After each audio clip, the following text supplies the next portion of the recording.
Hello tout le monde, j'espère que vous allez bien, moi ça va très bien. Aujourd'hui, nouvelle vidéo en ce 7 avril 2024. Aujourd'hui on parle de Newcastle qui vit une saison plutôt tumultueuse. Mais avant de parler de Newcastle, n'hésitez pas à vous abonner à cette chaîne YouTube, à lâcher un petit like et à partager cette vidéo à vos amis.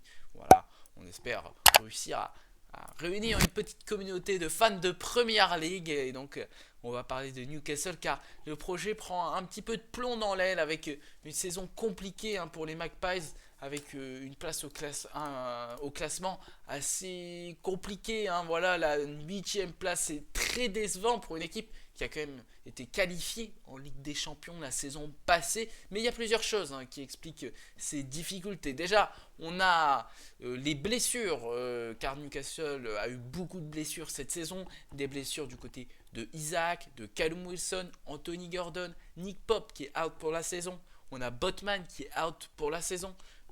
Bref, il y a eu des blessures, je pense, pour la plupart des joueurs de Newcastle cette saison. Donc forcément, c'est compliqué à ce niveau-là de jouer sans ces joueurs titulaires. Et même quand tes remplaçants ne sont pas là, que tu dois faire jouer des jeunes, c'est assez compliqué à ce niveau-là.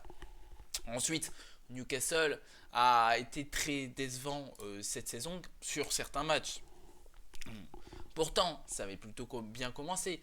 On se rappelle peut-être aussi de cette rencontre face à Aston Villa lors de la première journée où Aston Villa a été explosé 5-1 à St James Park. Ensuite, Newcastle était dans le coup face à Manchester City lors de la deuxième journée. Il y a eu cette défaite ensuite contre Liverpool, pareil, arrachée à la fin. Puis cette défaite face à Brighton. Voilà, à partir de cette défaite face à Brighton, on s'est dit aïe aïe aïe, attention à Newcastle. Et oui, attention, parce qu'il y a eu des matchs nuls face à West Ham, face à Wolverhampton, défaite face à Bournemouth, défaite face à Everton, défaite face à Tottenham, défaite face à Luton, défaite face à Nottingham Forest, et des matchs nuls en voiture. En voilà lors de cette seconde partie de saison avec match nul face à Luton, Bournemouth, défaite face à Chelsea, match nul face à Everton. Et hier, il a fallu attendre la 80e minute pour que Bruno Guimaraes délivre les Magpies face à Fulham du côté de Craven Cottage. Mais voilà, ce match est vraiment aussi à l'image de la difficulté car cette saison, Newcastle a marqué des buts. Car cette saison, cette équipe de Newcastle a marqué 65 buts. Bon, il faut retirer le fait qu'ils ont marqué 8 buts dans un seul match, qui fausse un petit peu les stats, parce que la saison passée, on était à 68 buts marqués par Newcastle. Donc voilà, vous enlevez les 8 buts inscrits face à Sheffield United, ça diminue déjà un petit peu les stats. Et ils sont au niveau de la défense très en difficulté, cette équipe de Newcastle. 52 buts encaissés cette saison. C'est juste énorme de voir autant de buts concédés alors qu'on était autour d'une trentaine la saison passée. Donc au moins plus de 20 buts d'écart, ce qui est énorme. Bon, forcément, c'est plus compliqué. Comme Lascelles doit remplacer Botman, on n'est pas sur le même niveau en termes de qualité défensif entre les deux joueurs.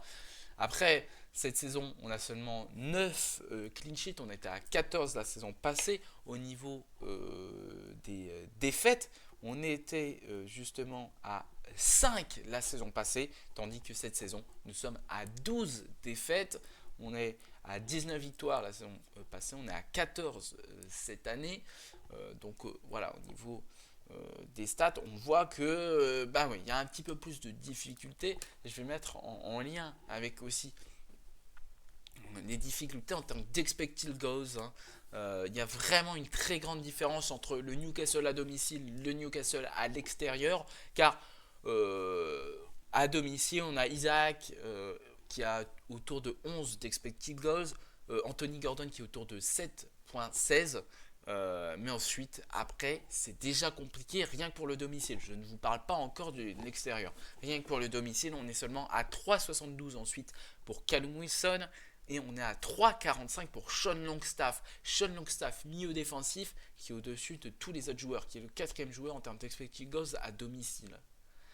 Donc, Almiron, les Barnes, les Joelinton, c'est très décevant de voir qu'ils ont très peu d'expected goals du côté de l'extérieur. C'est là où en fait on voit cette grande difficulté de Newcastle, car ça arrive à marquer des buts du côté de St James Park, mais c'est plus compliqué à l'extérieur.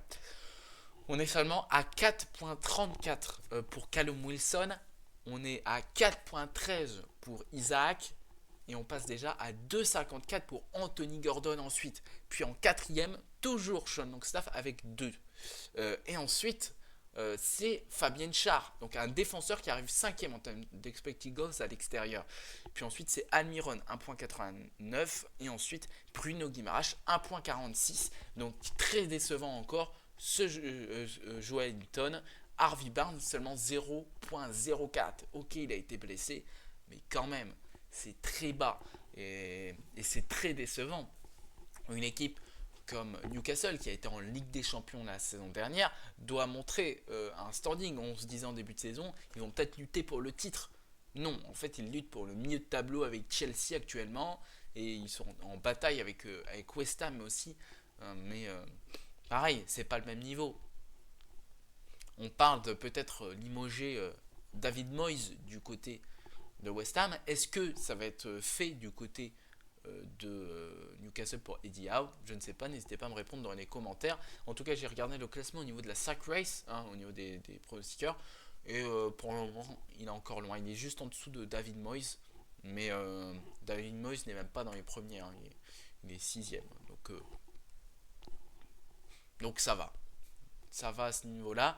Mais en vrai, c'est une question qui va être importante de se poser, car on a sûrement du changement qui va se faire au niveau de la stratégie de Newcastle, car on passe de la LDC cette saison à peut-être l'Europa Conference League avec le fait que la Carabao a été gagnée par Liverpool et que la FA Cup va peut-être être remportée par un club qui joue déjà la Coupe d'Europe.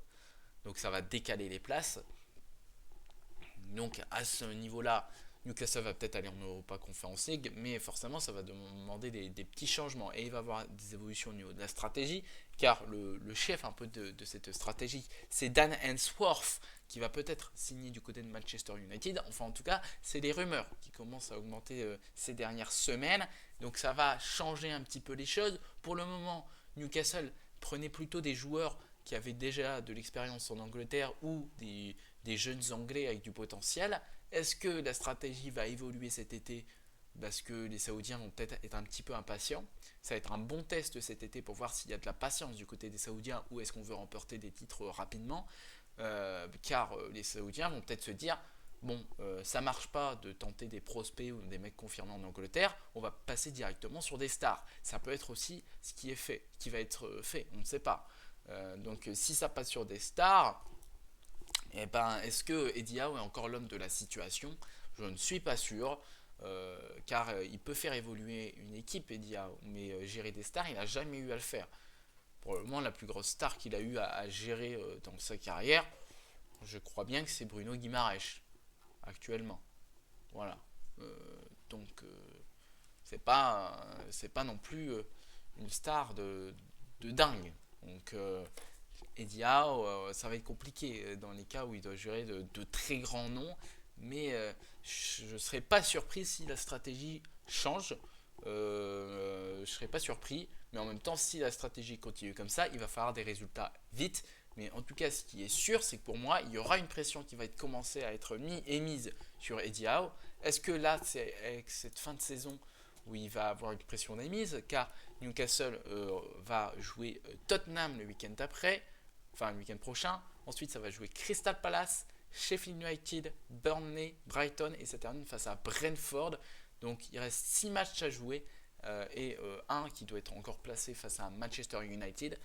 Donc dans ces 7 matchs, est-ce que Eddie Howe va survivre à ces 7 matchs?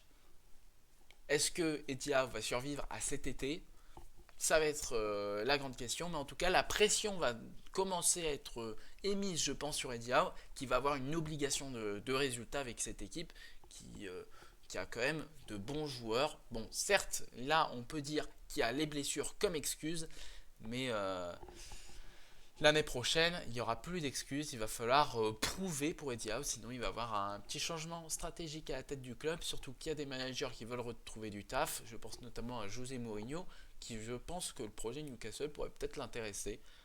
En tout cas, voilà, ça pourrait peut-être être intéressant pour José Mourinho de devoir construire un petit peu ce club. Ouais. Tu vois, un peu comme quand il était venu à Chelsea, quoi. Voilà, il doit faire un petit peu, il peut faire sa popote, il a l'argent pour le faire. Ça peut être intéressant de voir un José Mourinho dans cette position. De toute façon, maintenant qu'il a fait plusieurs clubs en Angleterre, il n'y a plus de ce souci de ah non, il ne faut pas que je me mette à dos la fanbase de Chelsea. Il a fait Chelsea, Manchester United et Tottenham, donc il peut librement se mettre du côté de Newcastle maintenant. En tout cas, n'hésitez pas à me dire un petit peu ce que vous en pensez, vous, de cette situation du côté de Newcastle. Elle commence à se tendre, donc à voir comment ça va se passer. Bref, j'espère que cette vidéo vous a plu. Nous, on se retrouve très vite pour une prochaine vidéo. Allez, goodbye tout le monde.